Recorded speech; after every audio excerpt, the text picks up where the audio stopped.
நண்பர்களே, இது hero Honda Splendor. Customer 3 மாதத்துக்கு முன்னாடி தான் ஒரு ஒர்க் ஷாப்பில் கொடுத்து இன்ஜின் வேலை பார்த்தாராம். அதை கொடுத்து பார்த்தும் இந்த மாதிரி தான் இருக்குது. திரும்பவும் இன்ஜின் சீஸ் ஆகிடுச்சு அப்படின்னு சொல்லி நம்மகிட்ட கொண்டு வந்தார். என்ன கம்ப்ளைண்ட்னு பார்த்தா, பிரித்து பார்த்தா கனெக்டர் ராடு கை சுத்தமாகவே போச்சு. சுத்தமாகவே சுற்றலை. அதனால் நம்ம கொண்டு போய் லேத்தில் கேட்டோம். என்ன கம்ப்ளைண்ட் சொன்னாங்கன்னா, சரியாக கனெக்டர் ராடு பேரிங்க்கு ஆயில் ஏறல, அதனால தான் இன்ஜின் சீஸ் ஆகிடுச்சு அப்படின்னு சொன்னாங்க. இது என்ன காரணம்னு கேட்டால், சரியாக பேரிங் கனெக்டர் ராடு பேரிங்க்கு ஆயில் ஏறல அப்படின்ற மாதிரி சொன்னாங்க. லேத்தில் ஒரே வார்த்தையாக மெக்கானிக்கல் மாட்டினது தான் சரியில்லை அப்படின்ட்டாங்க. கடைசிக்கு என்ன கம்ப்ளைண்ட் பார்த்தா, இந்த பின்னை வந்து மாட்டிட்டாங்க. இந்த கனெக்டர் ராடு பின்னை மாட்டியிருந்துருப்பாங்க அவருக்கு.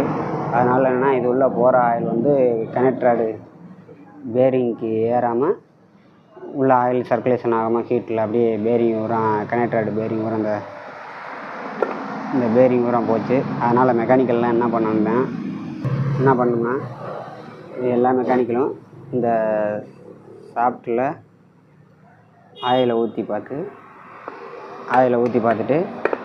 இதை இந்த கனெக்டர் ராடு இது உள்ளே ஆயில் வருதான்னு செக் பண்ணிவிட்டு மாட்டுங்க.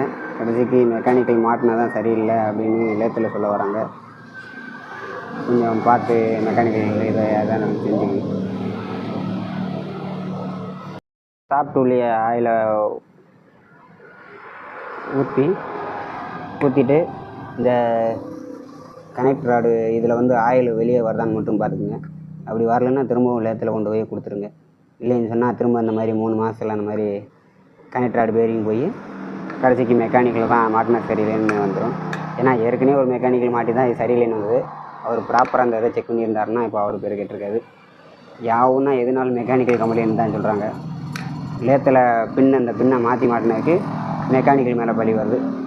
கேட்டால் அதை ஒத்துக்கிற மாட்டாங்களாம்.